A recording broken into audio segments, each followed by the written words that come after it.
Sometimes it's really difficult to get people's time. I can imagine me inboxing someone in their inbox and they're like, who's this kid asking for all these details? So I always like to give people a cash incentive. I'm like, look, I'll pay you for a phone call, £100 for 30 minutes of your time. And then people are like, okay, look, he's serious. I'd say now I've kind of got like a generalized like kind of cash flow forecast spreadsheet where the equipment's going to cost me X. I'll do like a high, moderate and like low income. So then I can create like a model where I'm going to kind of test things from that side. We just need to create a good network over here. And honestly, do not try and reinvent the wheel, guys. With phones as well, like people don't realize we're literally living in like the most amazing time frame. Like you can literally do anything. Are there any mistakes you made early on in your career that others could avoid? Probably got quite a few to go on, but the first one was... So Cole, nice to meet you. Thank you for coming on. You okay? Yeah, all good, thank you. Thanks for having me. So my first question is, for anyone who doesn't know you, who is Cole McLean? So born and raised in Jersey, 32 years old. I went to Victoria College, went to Northumbria University, got a legal degree in law, was there for 3 years, and then I came back. I took a job in the finance industry for around 4 months. Went and did a ski season, went to Australia for 2 years, did a bit of traveling, and then landed a job on a super yacht. Nice. I did that for just over 2 years, and then I've been back in Jersey now for 6 years, and then just trying my hand at a few different businesses and seeing what would stick. Nice. Where did you go traveling? Southeast Asia, I think typical around there. Yeah. Vietnam, Thailand, all that kind of stuff first, and then onwards to Australia. Right. Okay. Yeah. Did a bit of Bali and stuff as well, which was good. Yeah, sounds good. My second question is, were you always interested in building something your own when you were young?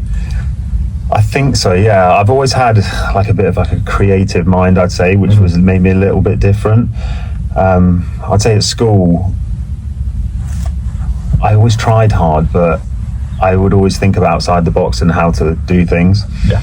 And I was thinking recently, like, what made me different? I remember we had a muck-up day, and I actually arranged for like a slip and slide to be ordered, and I went to B&Q and I built this thing up of like 15 different components and laid it out on the lawn at school, and everyone was like, oh my god, how's he even thought to do this? So like, my brain has always been like super outside kind of creative and stuff as well, and then I've just kind of used that to my advantage. I think just having like the way I'm kind of programmed, I think I can see things before they kind of happen, and I can picture every kind of little detail.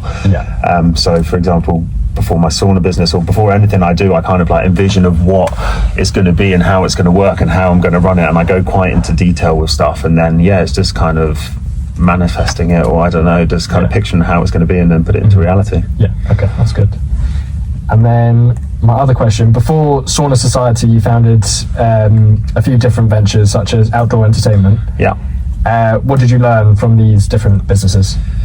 So outdoor entertainment, so many failures and lessons and stuff like that, which has made everything a lot easier down the line because you know what not to do after that. But outdoor entertainment, one of my main lessons which I took from that was that don't open a business which is primarily weekend work.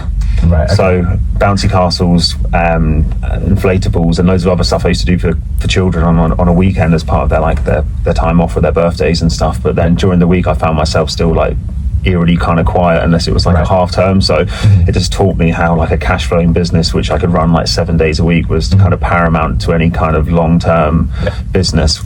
And at the time I was still kind of delivering furniture, and I was delivering flowers and doing any kind of odd job. I had a Luton van as well, so I was delivering sofas for people and doing removals and stuff as well. So it was just trying to picture stuff together, but it took a while for that to kind of cement in, and it wasn't, I suppose, until I actually opened the sauna that I realized, okay, there are things you can do which are 7 days a week and not just 2 days a week, even if they pay well. Okay. And then what motivates you, and are you someone who takes big risks, or do you prefer calculated risks? I'd say when I was younger, I'd take a lot bigger risks. Okay. So when I first came back off the super yachts, I think I had like £2,000 or something to my name. So I actually got sacked from my job due to a fallout with another crew member, and whether I should or not have been sacked is their decision, obviously, but it wasn't nothing too bad. And then I came back and I was like, God, what am I going to do? But I was really lucky that my parents took me in, and they had a spare room at their house, and they said, look, you can stay here rent free until you kind of figure out what you want to do. Because at that point I was like, okay, am I going to go back in to finance where I'd done some stuff in Australia? Am I going to then pursue a legal degree? And I always that never really scratched the itch for me. It was always kind of, okay, I want my own thing, and I can always put my complete all into it, and I can't say I haven't given it my all if it does or doesn't work. And then just going from there, calculated risk. So at the start it was just more, I was literally just throwing shit at a wall and just seeing what would stick, kind of thing. And then at the start you don't it was just kind of anything really, and everything. Whereas now I think, okay, I've got rent to pay and bills and insurance and staff and everything like that, so stuff has to be a lot more calculated now. But when you're younger, I think you have so much opportunity just to try everything, and if it doesn't work, and you just go again, you learn from it, and then you're going to be better in the next thing that you do. Okay. And then moving on to your business, going from a business like Outdoor Entertainment to Sauna Society, different businesses, where did this idea come from? I think for any idea or anything that I have, I don't try and like reinvent the wheel. Okay. So I think when lots of people go out and they look to try and open a business, everyone's like, some friends have come to me, I want to build an app that people are going to be able to use over here, and then they can book cleaning services and all the rest, but they don't think of all the back end and everything else and the thousands it's going to take to set up, and then you don't actually know if anyone's going to use it. And what I always like to do, and which I always think there's just so many opportunities, is to see what's working. Jersey is generally 2 or 3 years behind the UK in a lot of different things. In some things it might be a little bit further ahead, but 2 to 3 years behind in everything. And I saw a sauna that was down in Sandbanks in Poole, and which is a fairly like affluent area, you could say, similar to Jersey, with people with disposable income. So it was kind of similar in that stage. So I was like, okay, if it's working there, then I think I could kind of get it to work here. Then I looked at it and thought, okay, well, Jersey's 48 miles surrounded by sea and beaches, and there's a massive sea swimming community. Okay, another tick. So it's going to work. And then I was also like, okay, there's not actually that much stuff to do here.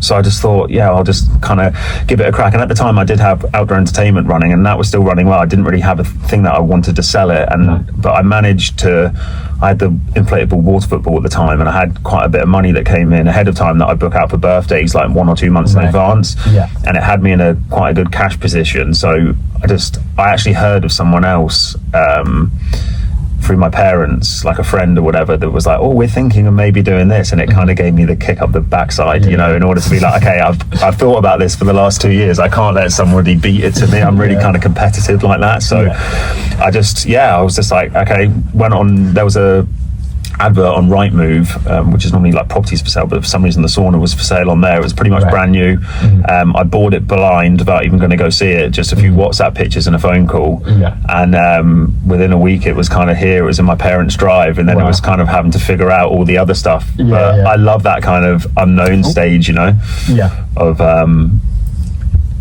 having to sort everything, and being in a bit of like a rush to get everything sorted. It kind of puts more pressure on yourself, but you can get stuff to work. And how long did it take you you bought the sauna?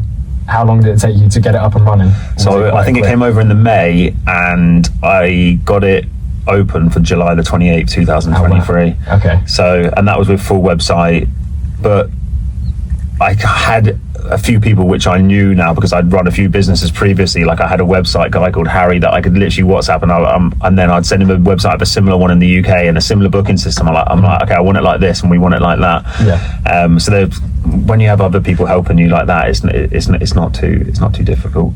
Okay. Obviously business licenses and a few other bits, but it's quite simple. And then my other question is, what were the first steps you took to turn the idea into a full working business? So just basically I bought the sauna, business license registration. I think the main thing is, what I like to do is I like to ring other people up that have got similar businesses. Then sometimes it's really difficult to get people's time, and I could imagine me inboxing someone in their inbox and they're like, who's this kid asking for all these details? So I always like to give people a cash incentive. I'm like, look, I'll pay you for a phone call, £100 for 30 minutes of your time. And then people are like, okay, like, he's serious. I'm like, look, I'm no competition to you or whatever. So I spoke to like 2 different operators in the UK. I said, look, I'm in no competition to you. Please just kind of tell me everything. Like little things like insurance, like where do you get insurance for a trailer sauna and stuff? And there's only one specialist company that actually does it in the UK. And then from that call, they actually added me into a WhatsApp group at the time with like 30 other sauna operators. And at the time, it was only just kind of starting the movement of the whole thing in the UK. And now, 3 years later, that group's got like 450 people in or something. So it's pretty crazy how it's gone, from strength to strength. And then my other question, for anyone that know you or follow your socials, they will be aware that you're going through an expansion with Sauna Society. Yeah. Looking back at your journey as a founder of this business, what are some of your proudest moments? Looking at how it's grown. Yeah, to be honest, I always thought it would do all right, but I never really realized it's just got like such an amazing backing. Like, I've owned loads of business anyway, but the best thing about this one, like, everyone's always like really happy when they come, and you can really, I've been down there most of the time for 7 days a week for the last 3 years in order to kind of build it up and stuff, especially during the start, because I didn't really want to have to pay anyone else and stuff. And you're able to like create these kind of relationships with people, and they're continuously coming back. And I think that's probably like the best thing. The community we've built from it is probably like the main thing. And then especially with some of the stuff that we've been through with the planning debacle and a few other bits, like these people are literally like your soldiers. Like they'll run through a brick wall for you and stuff like that, which is like really nice. So that's probably one of the best things which has come from it. And then growing from there now to the wellness club, it's taken a bit more time than what it should have, really. But if anything, it's just kind of made the community stronger, and people are more, the anticipation now for it is like, everyone's kind of frothing for everything now, which is good. Do you think community is like the main thing? Because you said about outdoor entertainment, did that have like a good community as well? Or maybe sort of, but it's kind of different. I think for this, outdoor entertainment was like, okay, we'll do bouncy castles for people and it'd be a birthday, and I might go back the next year and do it and stuff like that. But once you have like repeat customers who, for a loyal following, who come back week in, week out, they want to wear your sauna hats with the logo, and they want to take the pictures when they're down there out the window and stuff like that. And they're like almost like your biggest fans and like supporters, and it's almost like they're showing off like a healthy lifestyle and stuff like that. So they kind of do all the free kind of advertising and stuff for you. And I think just the way that sauna anyway makes you feel, for people that haven't actually tried it, I think they definitely should as well, because I think that's another conversation to have. But it's just it's pretty cool. Okay. And then my other question, what were the biggest challenges that you faced with Sauna Society and other businesses? So I think over here, obviously the planning stuff's been quite difficult for me, but to be honest, I've had a lot of good kind of things come off the back of that. But I think Jersey's just got a bit of a way to go. Like, I always just look at America for like a business model of people always wanting to kind of do business and help with each other. And even if I've met Americans that I go on holiday with and stuff, like, they're all in the bar at the holiday or whatever, and they're all talking about, let's do business together and all this. But I find it's like, some people have just really got their nose stuck up here, which makes it really difficult, and they don't want to see, it's kind of tall poppy syndrome. I don't want to see other people doing well, or won't even give you like an opening or a conversation. Right, okay. But I don't know, you just need to create a good network over here, and I think that's kind of everything where it is. At first, probably people didn't take me seriously when I said I had these big kind of grandiose plans to do all this kind of stuff, but I think after a bit of a time, for anyone else that's in that situation now where they're just starting out and they feel like no one's listening to them, just kind of buy your time, build up your kind of case study of stuff that you've done, and do stuff to help people, and then I think people will take you a lot more seriously, and stuff's easier to get past. Okay. And then moving on to turning simple ideas into businesses. You have obviously founded lots of different businesses. How do you personally recognise when something could become a business opportunity? So just going back to then, like, see what's working. Honestly, do not try and reinvent the wheel, guys. It's like it's really simple. See what's working. It could be like a cookie business, or like, to see what's working and then bring it over here. Like, most of the time, like, I think Dipto at the moment have just done like square pizzas over here and stuff like that. Like, that's niche because no one else is doing it, and it's going to work. And then yeah, there's so much stuff you can do now, and I think now with phones as well, like people don't realize we're literally living in like the most amazing time frame. Like you can literally do anything. You could review like Pokemon cards, and you could gain an audience which like pays you for it. It's just like if you said that 10 or 15 years ago, people would have probably like laughed at you. But there's opportunity in so many different sectors. You could be talking about, I don't know, like coins, old coins or anything. And so it's just, just take opportunity in absolutely anything. But I think now just use your phone as your advantage. You either create or you consume. Yeah. And then my other question, at what point did the idea go from this might work to this is definitely a business? Or have you always been set on this is a business and just gone like straight for it? I thought it would do always all right. But to be honest, it took until about 5 months in. So at the time I was living at my parents in St Martin, and I had the site at first at the Splash due to a friend owning the land there, and we had it there. And to be honest, I didn't even know that I'd need planning permission at the start, so then I had planning coming after me. That's why I had to move it from there.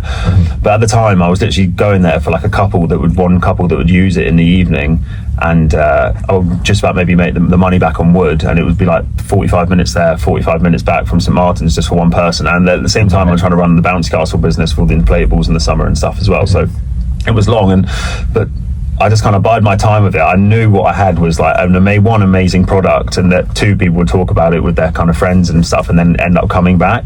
And it wasn't until the planning kind of debacle where it made the front page of the JEP, and then kind of people kind of took notice of it, and then it just kind of exploded after that, really. That's good. And then when you finally have the business idea, what are the first three main things do you do based on your experience with the businesses you founded? I'd say now I've kind of got like a generalized like kind of cash flow forecast spreadsheet, which I like use for my various businesses or other opportunities and stuff that I'm going to use. So I'll kind of test out the framework of, okay, the equipment's going to cost me X. I'll do like a high, moderate, and like low income thing of, okay, if I do really well, it'll do this. If it'll do middle, it'll do this. If it's low, can it still wash its face, or am I going to lose money? So then I can create like a model where if I'm going to kind of test things from that side, and then always like kind of social media pages and stuff as well. First, you can kind of get an appetite, see if like people are kind of following you back, but you can test loads of stuff on there. But I think one of the main takeaways I took away recently, which I've now used at my waterfront site, is Daniel Priestley. Like I was watching one of his podcasts. He's kind of like a serial entrepreneur, and just like, I'm sure you know who he is, but for anyone else out there that isn't listening, he's like serial entrepreneur in the UK, like runs like loads of businesses, and then talks online about educational stuff and all the rest of it.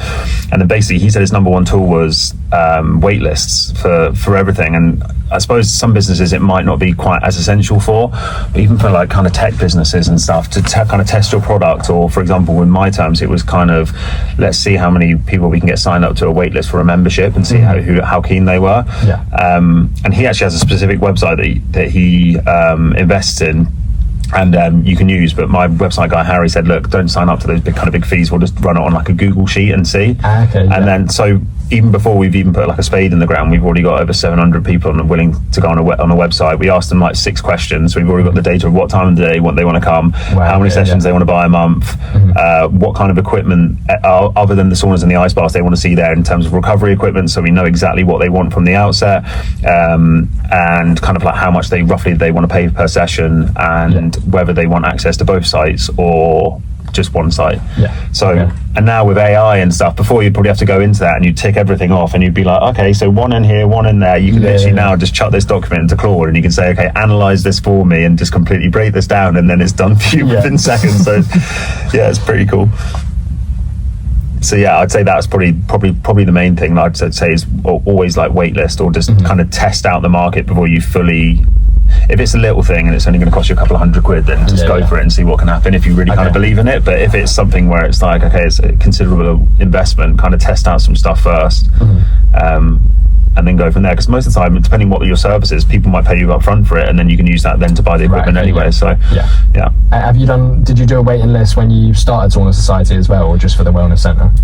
Just for the wellness centre. At the time I had the other business, and I only really jumped on it just because I heard other people were, so it was kind of a rush to try and get everything sorted. But I did some kind of like marketing and promotional with like some professional photo shoots and like video content with my drone and stuff, and use ad spend in order to kind of get that out there, so people kind of knew about it anyway. But I think at that time people were kind of using saunas, but it was never really kind of like, okay, let's go there for a social on a Saturday with some people and jump in the sea and stuff. It isn't what it is now, if you know what I mean. And then my other question, is there a risk for someone overthinking a business idea for too long, do you think? Yeah, because someone else is just going to come in and just and take it from you. Just get on with it. It's just like, you can talk yourself out of a million things. I think some family members, without saying their names, maybe my sister's a bit like that, she's a bit precautious with stuff, but I'm always just of the view that I'm like a capitalist. I'm just like, just go for it. What's the worst that's going to happen? Okay, you might lose a few quid or whatever, but you just start again and then take it as a lesson. You're always going to learn something from it anyway. And you've always had that with your business ideas? I think that mindset, I've just had that throughout my whole life, really. And it's probably been a detriment in some things, but it's just like, okay, what's the worst that can happen? Okay, I'm going to learn something from this anyway, and I'm going to be a better person after it. So there's nothing wrong with kind of diving into some stuff kind of head first, as long as it's nothing too big. And then moving on to advice for others. What is the number one lesson you have learned based on your journey founding your businesses? One lesson. Just start. It's just so many people think about the idea and they'll go to the friends. They could be at the pub or they'll be at friends' house. Oh, I want to do this and I want to do that. But like everything just comes down to execution. And it's just just go for it. But I think also a lot of people as well, and it's not for everyone. And I think it's trendy now for entrepreneurship and stuff like that, and hustle culture and trying to be the person who works like 14 hours a day. But like there are other ways around it where you can actually be kind of sensible with it and stuff. But you need to be really passionate about it.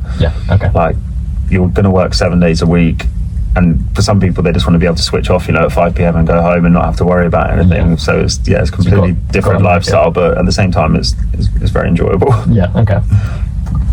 And then many people stop at the business idea stage. What is your advice for people that perhaps feel stuck or not confident enough to take the next step?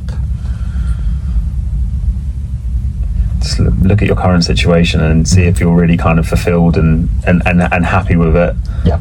So just use that as fuel, really.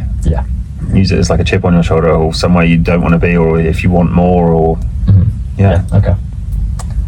And then, are there any mistakes you made early on in your career that others could avoid in any business you've done?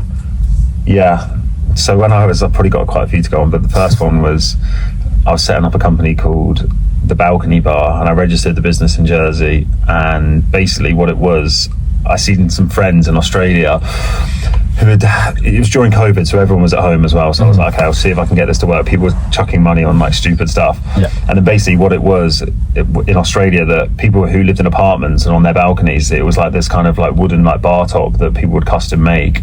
And then it would sit on top of like the railings of their balcony, and then you could sit on your balcony, and have food and like eat on your terrace kind of thing with some bar stools. And they were like getting really popular in Australia. I was like, wow, that'd actually be great for here. And I said, there's so many flats in Jersey. I said, so many people locked in on their flats that they might actually want to sit outside. So I was like, I'll try and find a generalized way of actually, you can just buy a kit that'll attach to all different ones. I spent like £9,000 with this Canadian company called On Mosho, who are like a design engineer company. We had everything ready to go, and then I went to China, and then they were like, okay, first sample $30,000, and I was just like, okay, I think that's a bit too much for the moment, after me like spending all my money on bouncy castles and everything else. And then another stupid lesson, I actually paid a guy in America who I like DM'd like I think I paid him $400 for the balcony bar handle on Instagram, which before I even had a business or even had any products. So there's so many stupid stuff which I've done which now I just look at and I'm like, okay, until you've actually kind of got paying customers, there's just you kind of get that rush of excitement. Okay, I need the Instagram handle, I need the website domain first, I need like all the unnecessary stuff in order to kind of make you feel like you're fulfilled from it, but you don't actually have any customers or actually a working product. So just always focus on that stuff first before even all the unnecessary, like that stuff can come further down the line. You don't need all the unnecessary things. My next question, what is your advice or view on someone wanting to start their own business but has very little capital? Do you think that matters, or? It just depends. I think some people look at stuff and they're like, oh my god, I want to sort like they might look at me now and be like, oh, I want to start a wellness club, but I don't have the money to start it. But realistically, I came home, I was in a fortunate position, where my parents actually put me up and gave me food and let me stay at their house for free, obviously rent free. So look, my position there was like really kind of fortunate. So I was lucky that they gave me the opportunity to do that. But like I worked like 4 jobs at that time, you know. I was delivering for hours at £10 an hour. It's like nothing is really an excuse. If you want it like bad enough, you'll make it work. I was buying not Nintendo DS's, Nintendo Switches off Very, and then selling people to them on Facebook Marketplace over here because there wasn't any of them during COVID. It was just like little things like that, you know, just little flips of everything. Like there's ways of making money kind of everywhere. You just need to look for the right opportunities in order to do it. And then don't think too big to begin with. It's just look in years instead of months or weeks of where you want to be, and just kind of build up your skill set.